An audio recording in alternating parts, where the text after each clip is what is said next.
Selling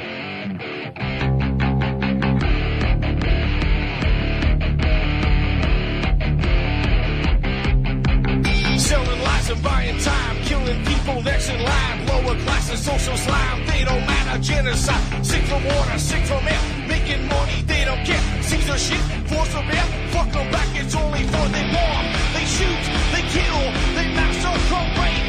They burn the kids, no one makes countries laugh to your face, fight and die, 'cause God forgives.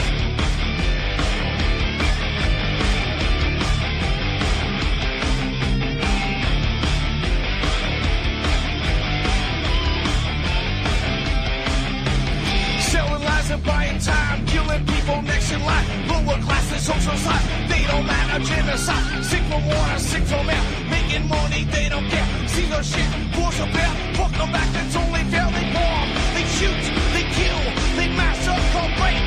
They burn the kids, no one leaves countries. Lie to your face, fight and die, 'cause God forgives. Yeah. Coming back around again.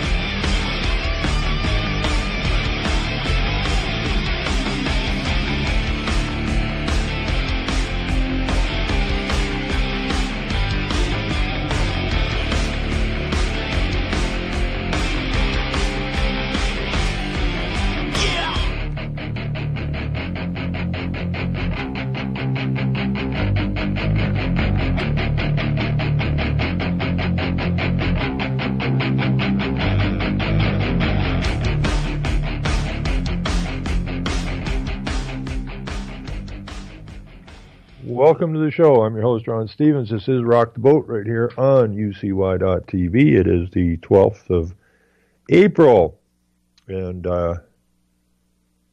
my crocuses are finally coming up. I think, let me look around here for a second. I don't see any snow anywhere. There might still be some out in the backyard, but no snow. It did snow a little bit yesterday, and we're supposed to get blasted with freezing rain and ice pellets and snow, and all the way into near the end of April. And that's global warming. I wish people would write all of their so-called political representatives and just say, like, get your act together, okay? We all know that global warming is a fraud, or anybody that has any sense at all knows it's a complete and total fraud. And so, you know, we have the Ministry of Environment and Climate Change. The whole thing's a fraud, but we have the Minister of Environment, and Climate Change. Like, it's beyond ridiculous. It's like a bad movie. Anyways, I'm just going to go back to this bus accident out in Saskatchewan that wiped out most of the hockey team. And I see a young lady who was on the bus, who was the athletic therapist, has passed away after the accident as well. She's only 24 years old. And that's really freaking sad. So that's 16 victims of that bus crash, that bus truck crash. And it boggles the mind, you know, like that wasn't I thought at first it was, you know, a tin can school bus or something, but this was a big highway bus, like a Greyhound style bus. And the fact that many people lost their lives in that accident is it's wild. It's really unbelievable. On the upside, a lady right after the accident, Sylvia Kellington of Humboldt, Saskatchewan, started a GoFundMe, and it's been running for 5 days now, and they had a goal of $4 million, and they're over 10 million now in 5 days. I checked it this morning before I went to work, and it was like 9,200,000 or something, somewhere in there. So, they brought in close to $1 million today. Brought in 800,000 at least, and the day's not over yet. So, a thank you to all those who, now it's up to 10,103,000. I just reloaded it. So, I don't know how high this thing's going to go, but, we've had how many donators? 118,526 people have donated in 5 days, and those 118,526 people have donated $10,103,265. So that's pretty phenomenal. But I think it really got to the heartstrings of people, because these are all very young people, and to lose 16 people out of a small place in Saskatchewan has got to be completely and totally devastating. So the money's not going to replace the kids, but hopefully the money's put to good use, and the families, they're going to have a long, hard time getting over this one. But it's nice, because, the people reached in their pocket and they donated, which is a good thing. It's a good cause. But when I look at this, and then I look at the state of our entire nation, this is one incident in a small place in Saskatchewan, and it's got to be absolutely, completely, and totally devastating to the people, the families, the relatives, friends of the players. It's just got to be. It's got to be the biggest nightmare. But when you compare that to the devastation that's taking place across this nation, and the fact that people don't want to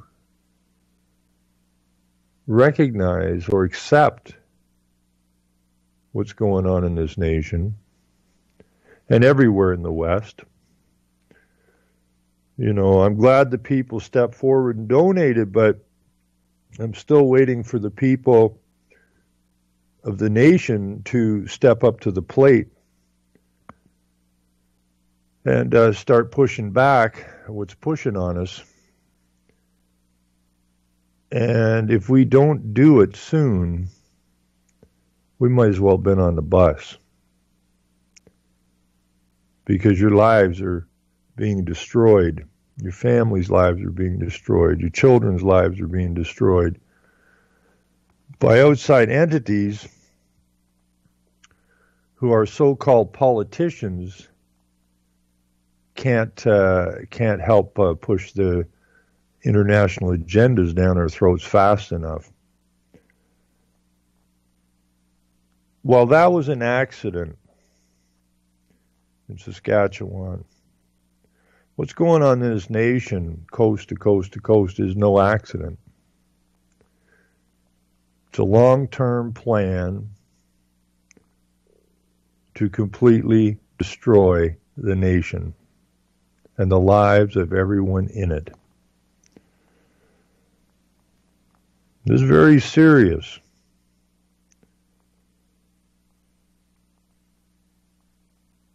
What is the goal of the United Nations? The end of nation states. Now, all of this international law that has been written over many, many decades.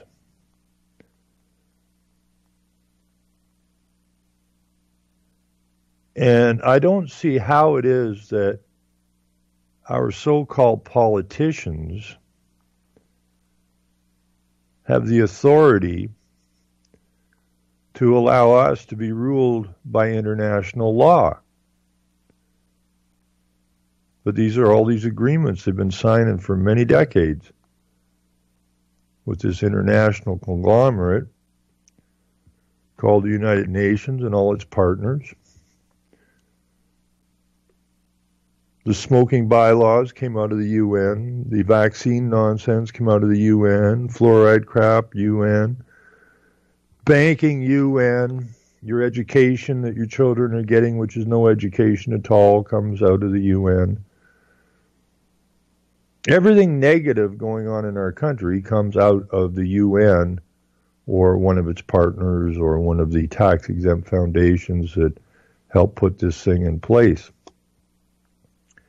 And your so-called representatives are doing everything in their power, mainly lying to you, in order to implement these agendas, which are specifically designed to destroy your nation. And yet, the majority of the people in this country don't want to see what's right in front of their faces. They don't want to believe that their so-called representatives would do this to them. But then the people have to understand these politicians don't represent you. They don't represent you now, nor have they ever represented you.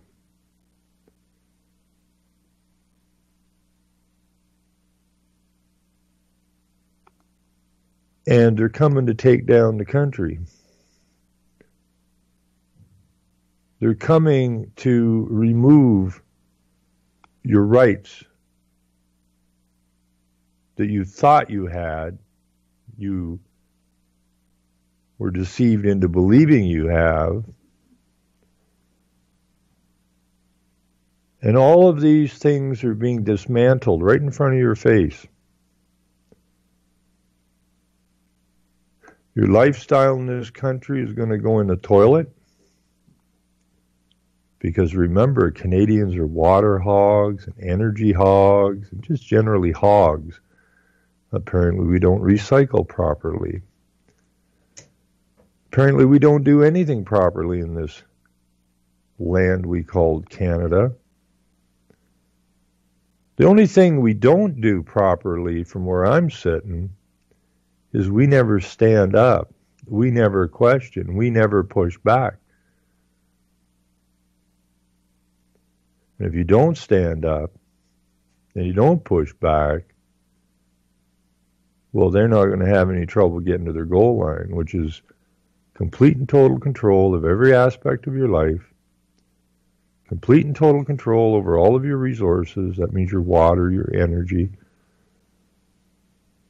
where you live, what you live in, the end of personal transport, the end of private property.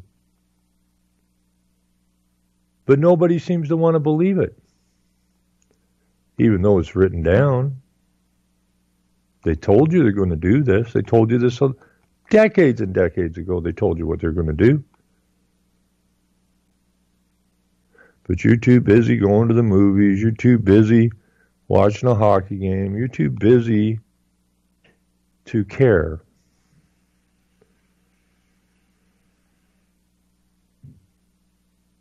Well, you better start caring, and you better start doing it really quick.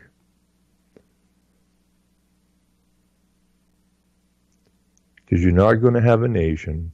In fact, as far as the present government is concerned, the nation's gone. And for all intents and purposes, Tinkerbell Trudeau's absolutely correct.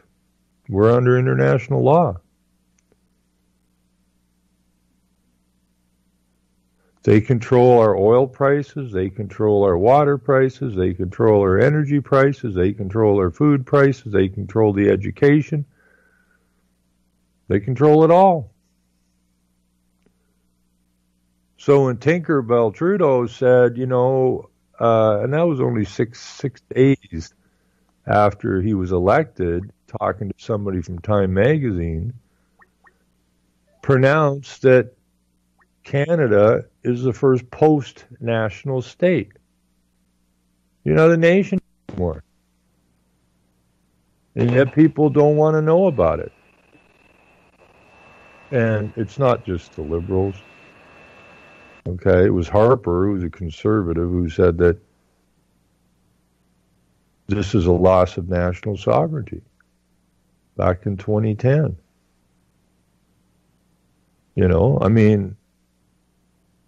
We're being taken down. We're being pushed aside in our own nation. We've become the enemy in our own nation. If you speak up and if you speak your mind, you're going to be called, every name in the book. But all those that are flooding our borders, you can't say anything about them. You just have to lay down. Why you would lay down, I don't know, but that's what people are doing. So, the nation, for all intents and purposes, is gone. But how do you get it back? Well, it took many, many decades to get us to the point where we have a prime minister saying this is a post-national state. To getting the nation back in real short order,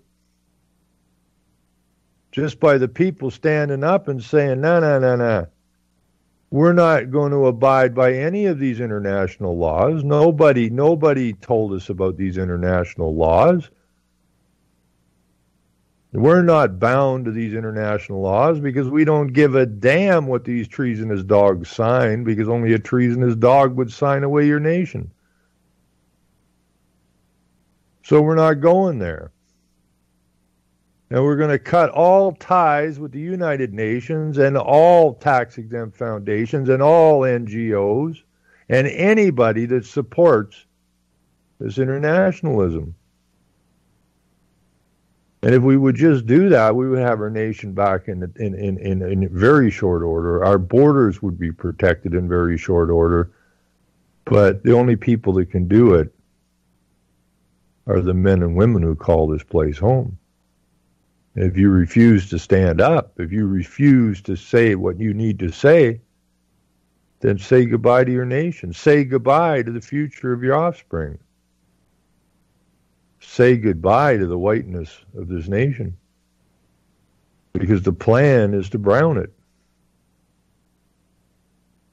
And if you are going to allow your heritage and your history to be decimated the way they've planned to decimate it, then you're not a man. A man would stand up and protect his nation.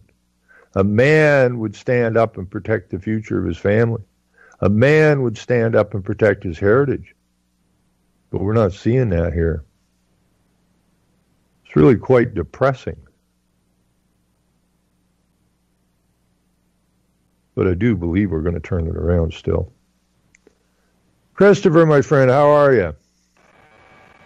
Ron, just to touch on talking about standing up and getting this back in order, that you notice they're dealing with this NAFTA talks now, which we've known from square one what that's all about. Uh-huh. And maybe this will be a wake-up call for the people of our country, because now that they're being delayed on laying the pipes, they're going to sue us. Right. for billions of dollars for holding them up. And that's through NAFTA. Mm-hmm. You know, so now maybe people will understand that. Maybe free trade with the amigos, the Americans in Canada, isn't such a good thing after all. The only one it's good for are the international, the multinational companies, right? It's no good for you. And the way it's set up is way back when Krejci was, that's a long time ago, when he was the prime minister, we got sued for, what was it, some additive in gasoline or something, cost us a ton of money. You don't come in here and tell us what we can and can't do. Right? You got no right to come. It's just like I got no right to come to your home where you live and walk into your kitchen and say, hey, Chris, this ain't the way we're going to do it. Okay, this ain't the way you're going to live in your house. Because I have some international lawyers say you're going to have some new rules in your house. Well, you're going to protect your house. What people don't understand is the country is your house. You wouldn't let some freaking foreigner or some negotiator come into your house and tell you that you have to do this or that or we're going to sue you. You kick them in the ass and out the door. Who the hell are you to come in my house and tell me how I'm going to run my house? And that's exactly what NAFTA is. That's exactly what all this internationalism is about. People coming into our house and tell us how we're going to live. You know, here's a middle finger. If that don't work, I'll break your nose. Get out of my house. We got to get back to manufacturing what we require in this country. Well, I totally agree with that. But like with NAFTA, everybody thinks, oh well, if we don't negotiate with these countries, you know, like we're going to lose out. Well, how are we doing? I know. So we got Walmart. You know, we got nothing. We've been gutted. Yeah, we've been absolutely gutted. And if you don't do this agreement, then well, you're screwed. No. Here's what we're going to do. We're going to kick the whole damn works out of here, and we're going to fire factories back up, and we're going to build product that lasts a long time. We're going to build product that doesn't spy on you. Okay, and we're going to take control of our house again. Well, it won't work, they say. It's international. Take your international and shove it where the sun don't shine. Okay, this is our nation. This is our home. Don't come in here and tell us what we're going to do. You know, I watched this video last night, Chris. What the hell was his name? Sowell or something, Sowell, some black guy in the States. And where the hell did I see that? Maybe I can get it back. I back up here. And he was yammering on. This guy gets written 25 books. He's an American. He's black. And he... if I can find that damn thing, what the hell's his name? I want to look this guy up because,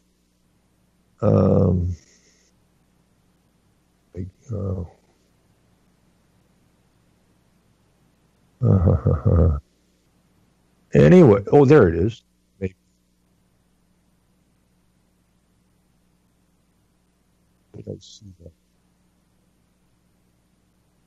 Anyways, this guy's name. He's old now, but he's where did he get to? He's been around for an awful long time. And anyways, he was talking and people were saying, oh, how they hang on every word. And he did a short history on the Jews. So I listened to it. And most of it was not right. And, you know, he got on about the Holocaust and all of this kind of stuff. and the 6 million Jews that got killed. And everybody's listening to this guy, and I guess they've been listening to for a long time and reading his books. And it really ticked me off.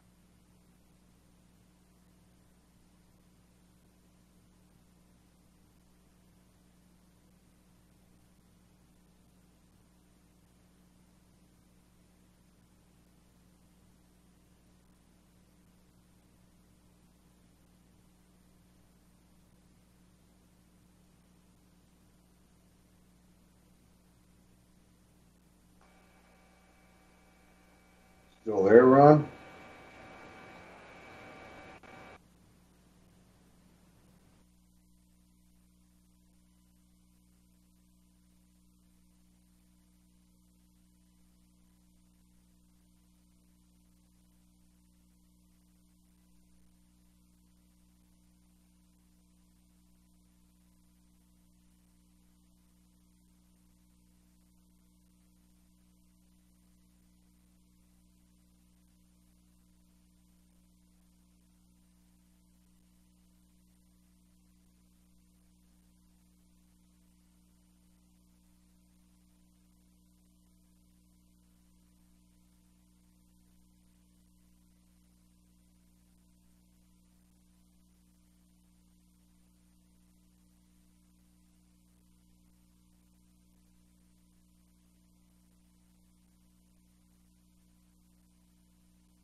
Sorry about that, folks. We lost our internet connection.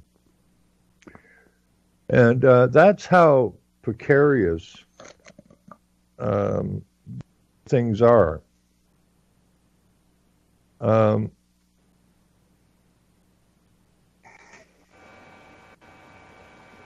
Mr. Stevens. Hello, how are you, my friend? I don't know.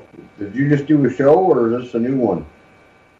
Well, it's a continuation of the last one, but I don't know why, but my internet connection just went kapooey for some oddball reason. But we're back. I had to reboot everything, but we're back. That was weird. With hockey players like Cam Neely or something, and you might stay steady. Yeah, I don't know what happened there. That was weird. Yeah. But maybe I'm not supposed to say anything about Jews or Hitler or our nation or anything else. Nope. You know, I bought a coffee cup, you know, that keeps your coffee hot. Yeah. I think we can talk about that. But this is how precarious things are, right? I mean, you know, it's just like when I forgot his name now. He died of cancer or whatever. He was anyways, the guy that got friends with Rockefeller. And they said they just want everybody wired, so if you dissent, they can just shut off your bank accounts, your food account, your hydro account, and shut everything down, right? Boom. And this is how precarious things are getting, right? They're getting us totally wired. And you say something they don't like, push a button, you're out of here. Just that freaking quick. And that's unfortunate. But anyways, yeah, I mean, when I heard all of the people, I'm going to try and look that guy's name up. I think it's S-O-W-E-L-L, maybe? S-O-W-E-L-L?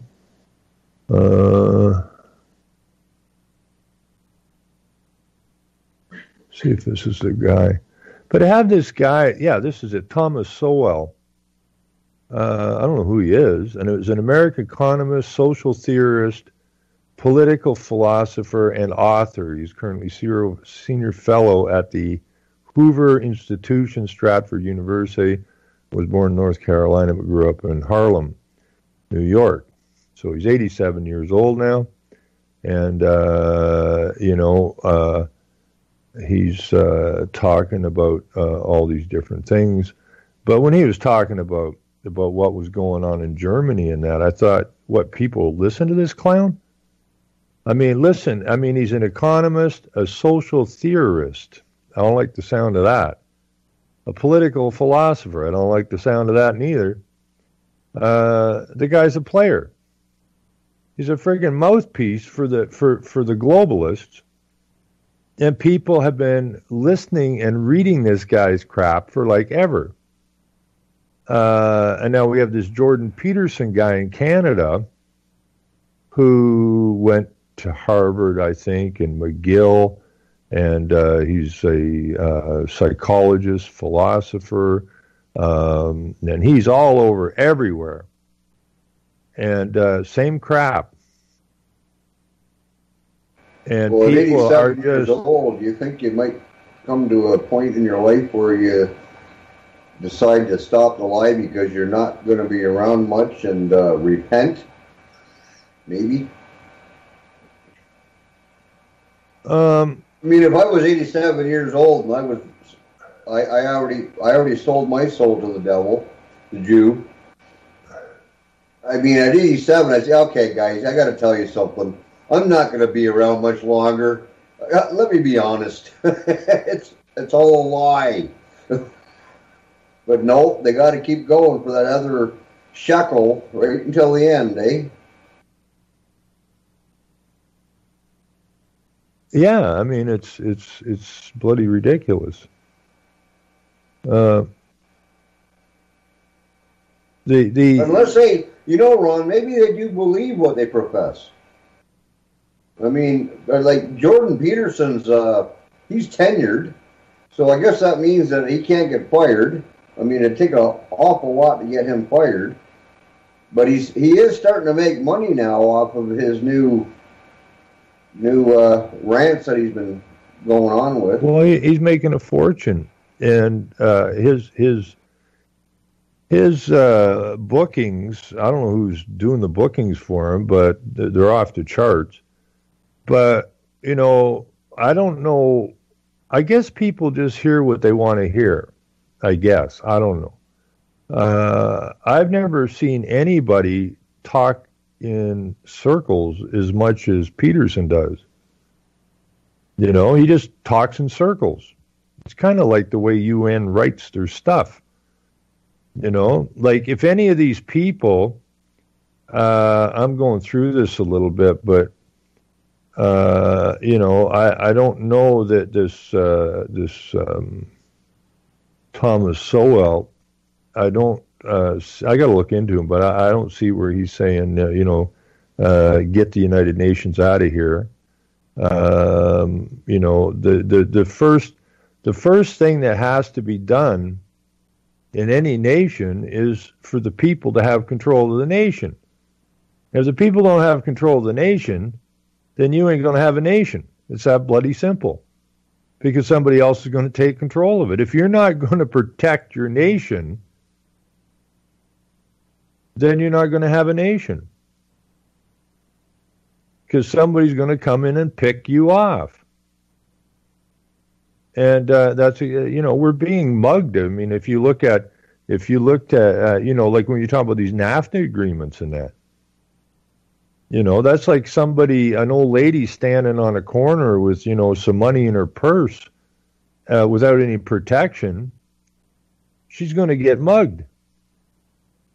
And that's exactly what they're doing to our nation. They're ripping us blind, and we don't seem to want to say anything about it. We don't seem to want to notice it. It doesn't take a bright man or woman to notice what the hell's going on, but nobody seems to want to notice it. I don't understand. I really don't understand. Peterson, I have a lot of people that I know that they're giddy about Peterson. Well, if you listen to him closely, and you understand what he's saying, most of it, first of all, doesn't matter. And when someone asked him, a direct question, I'm still waiting for someone to ask Peterson, like, is it possible for you to answer a question without running around in a circle? Is that possible? Because he does the same thing. I mean, when I listen to Peterson, and I'm going to check out this Thomas Sowell guy, but when I listen to Peterson, and if you've ever read UN documents, their documents continually contradict what they're saying. They'll say this in one paragraph, and a few paragraphs down, or even the next paragraph, they'll say basically the opposite. And then they just keep running around. And people don't like to read UN documents because they go, this doesn't make any sense. Well, of course, it's not supposed to make any sense. I think they write it that way so you just say, this is bullshit. I can't read this. And it's the same thing what I see with Peterson. You're talking this 1 second, then you're talking that the next second, which you're talking on the same subject, but you're absolutely contradicting what you just finished saying 5 minutes ago. They set him up, and now he's like a rock star. So people are such followers and so lazy of the mind. Oh, Peterson's really popular. Okay, but who is he? Where'd he come from? Right? Like what's the program here? I mean, if this guy gives a damn about the country, it's simple. There's only one answer, and that's to cut ties with all the internationalists. We make the rules. We don't negotiate. We make the freaking rules. period. It's our house. We make the rules. And we make the rules to the benefit of our family, which is the nation, which is the men and women. Well, let somebody else make the rules for your house. You don't negotiate the rules of your house. This is our house. This is our rules. If you want to do business with us, fine. But these are our rules. You want to come in here and try and sue us for billions and billions and billions of dollars? Like, hit the road, Jack. Ain't going to happen. Well, yeah, but, according to the international agreements, take your international agreements and shove them where the sun don't shine. Don't bring them here and threaten to sue us. Okay? All this nonsense with these pipelines out west. You got the Premier of Alberta saying that they're going to put stop the shipment of BC wines. I mean, this is like a bunch of spoiled brats playing in a sandbox. I mean, where the hell's this oil going anyways? Where's it going?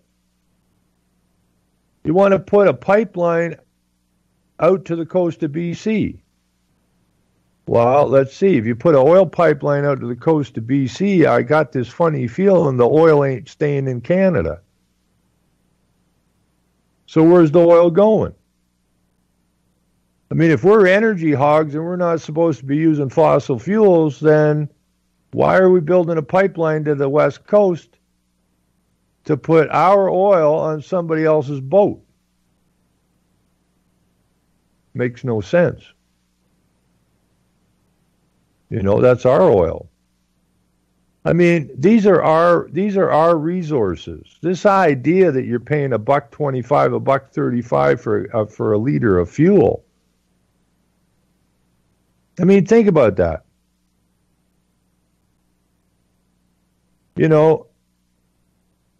We're tied internationally with the oil dollar. The price of our oil in this country should not be, probably, just doing some rough numbers, should not be more than likely 79 cents a liter. So we're being ripped off. It's our frickin' oil. And we're not getting the benefit of our own resources for our own people. Somebody else is getting the benefit of it. And we're paying through the nose to use what's ours. That makes no sense. I mean, they're having all kinds of problems out west with grain shipments now. What they said in 76, what's not sustainable? Private property, private automobiles, air conditioning, and agriculture. And fossil fuels and all the rest of that nonsense. So who's telling us this? Who's telling us this? It ain't our people telling us this. It's a bunch of crackers from outside of our country who want to take control of all the resources on the planet. But these are our resources. Now, why would we be giving someone else control over our resources? That makes no sense. Makes zero sense. But people want to, I don't know how they got caught up in this political nonsense that they did. They think that somebody's going to do something right. Well, just look at history. Has anybody done anything right in this country for the benefit of the people? No. I mean, if they were doing something for the benefit of the people and the benefit of the nation, how the hell would you be $1 trillion in the hole? How would that happen if you had responsible government? They're bankrupting you on purpose so they can hand all your resources to those that they've been signing international agreements with for so many years.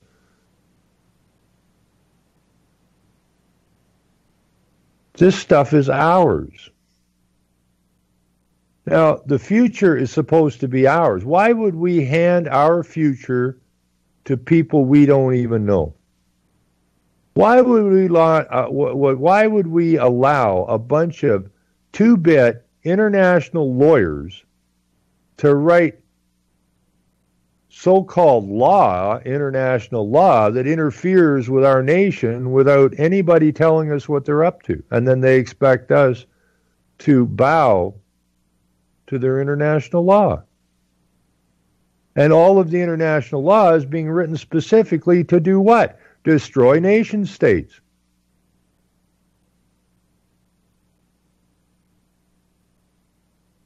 It's time to say no. We're not going there. I mean, you live most of your life in Kingston, right, Chris? My whole life. Okay. Now, you've seen Kingston, I could be wrong on this, but I would think you've watched Kingston going in the wrong direction. Yeah, we're pretty sustainable now. Are you? Yeah. Well, you know, if you get some more turtle fences up, it would be a good thing. Well, it's just coming. I sent you that. I know you did. You know, Ron, if you don't mind, you know, you're talking about infiltration, and one of the Jews' tactics is to send in third world countries to inhabit our land and bring us down so we can all be socialists. Oh, crap. Okay, I gotta hide that. Is that the Prime Minister on the phone over your place? I think so. As soon as I said that, the Prime Minister called. But the Humboldt Broncos accident. Oh, damn.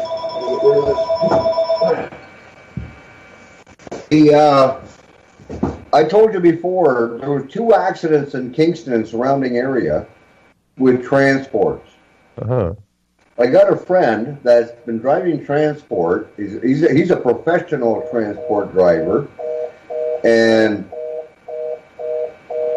he sees them every day. And he told me, he said the Punjabis are coming in and they're taking over the transport industry, which is kind of dangerous if you think about it. These guys do not know how to drive. We had 1 death in Kingston not too long ago where the Punjabi was followed for 8 kilometers before the accident, and I think he's looking at 14 years now for the accident. Or no, he's looking at 4 years for the accident. He ended up, he was going all over the road and cars were pulling off to the side just so they didn't get hit. Oh, Jesus, Ron, I gotta get rid of this. Ah, damn it.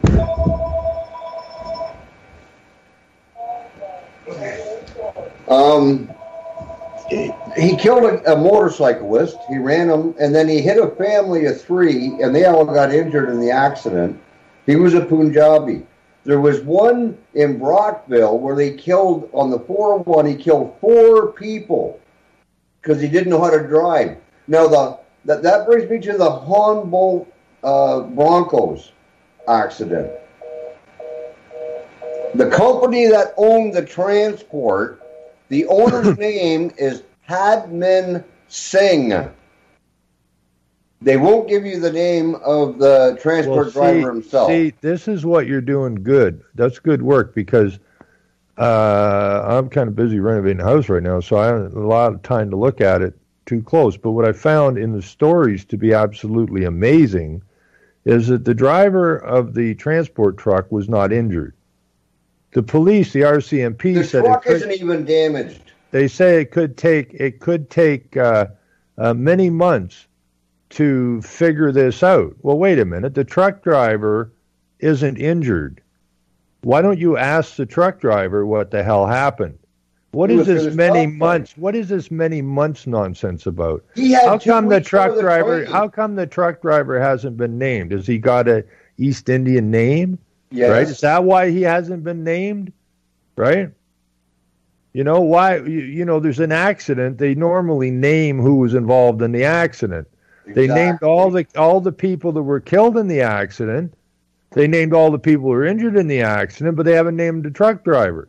Why is that? Right? I find that very odd. Now, my nephew runs trucks in north of Edmonton. Live in a small, I forget what the name of the town is, but he's running hot water trucks or something for whatever they're doing on the rigs. And he was telling me that basically the East Indians have completely, for all intents and purposes, taken over the trucking industry in Alberta, right? They basically own it now. How is that? How is that possible? They're doing it here too. And, yeah, I know. And people are starting to die because of it. Now you got to be concerned about these driverless cars because apparently they can now kill people. But you got these guys driving 18-wheelers on our highways and the side roads, which is where a couple of people died, or one person died right here in Kingston. Him not being able to drive properly and running over a motorcyclist and injuring 3 other people in the car behind him. Like if you're now, running, and he got 2 weeks training. This guy that caused the Humboldt Broncos accident, it said right in the CBC that he had 2 weeks of training. Oh, really? You're talking something massive that could cause many more deaths than, Humboldt Broncos. That was a bad one. But, the one I'm talking about here and the 4 in Brockville, these guys are the ones ripping up and down our highways now, and we're driving our cars beside them. Look for more to come. Well, if I'm driving a semi, I'm not too worried about your car, am I? Well, I don't know. Like I can run over your car. I can run over your car and not get hurt. Right? Yeah, but I'd be concerned about keeping my own lane. One guy said he was doing. There's only 2 lanes on the highway. They said he was doing 3. That was the accident here in Kingston. He said he was on the one lane, went over the other, then onto the shoulder, then back on, then over, and then back onto the other shoulder for 8 kilometers. And then all of a sudden, bam. I'm just talking about what's in the news, but. Well, no, when you bring that up, I just find it so extraordinarily odd that that this investigation could possibly take months. And the fact that the driver of the truck or the trucking company, you said they've named the trucking company? Was that right? Or was that a different accident? No. The Humboldt Broncos accident where the 16 died. Right. The company is owned by a man whose name is Padman Singh. Singh, and I don't really think that's a Canadian name. Not really. Based on my heritage. Well, if that's the name of the owner of the company, then you can be pretty damn. Well, you could be pretty damn sure it's not a white guy driving a truck. Now, I could be wrong on that, but they kind of hire their own. So, I don't understand it. I'm hoping to hear the name of this guy, and because if he was the one that ran the stop sign and he didn't get hurt, then why hasn't he been interviewed, and why isn't right? Exactly. Why? Right. Exactly. He killed 16 people. Right. So why has he not been named, and why has he not been interviewed, and why are the police saying it's going to take months to figure this out? Well, you got a coroner, and apparently the truck blew the stop sign and hit the bus, so that's not so hard to figure out. That coroner's had bad accidents before, and people have been killed on that coroner. And it seems to be the same scenario all the time. So how is it going to take months to figure this out?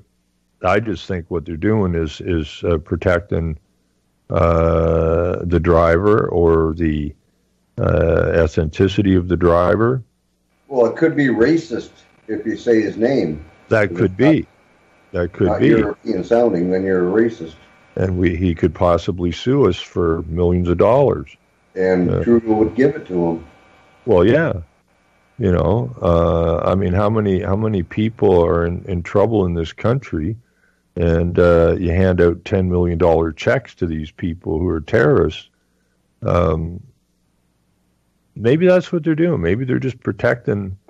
They don't want. Maybe he's a Muslim. Maybe they don't want Islamophobia flying around, right? I don't know.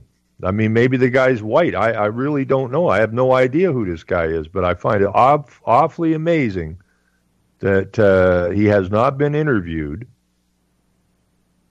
And or his name given. Or his name given. Yeah, you would think the media would say, okay, these are the people who were killed. This is the guy who was driving the truck. This is the trucking company name, yada, yada, yada. But it's total silence. On a tragedy that big, total silence. And there's something wrong with this, right? You know, I mean, they're really pushing the Muslims in Saskatchewan where the accident happened. I mean, the police put on the meet and greet for the Muslims. So maybe this is maybe the driver was a Muslim. Who knows? And they don't want any negative. Sorry, go ahead. Well, they just don't want any negative news about any Muslims. That's correct.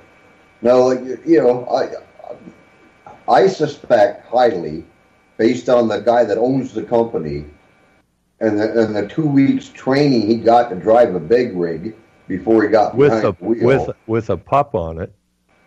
Yeah. Right. They showed a picture of the transport, man. There was no damage to it.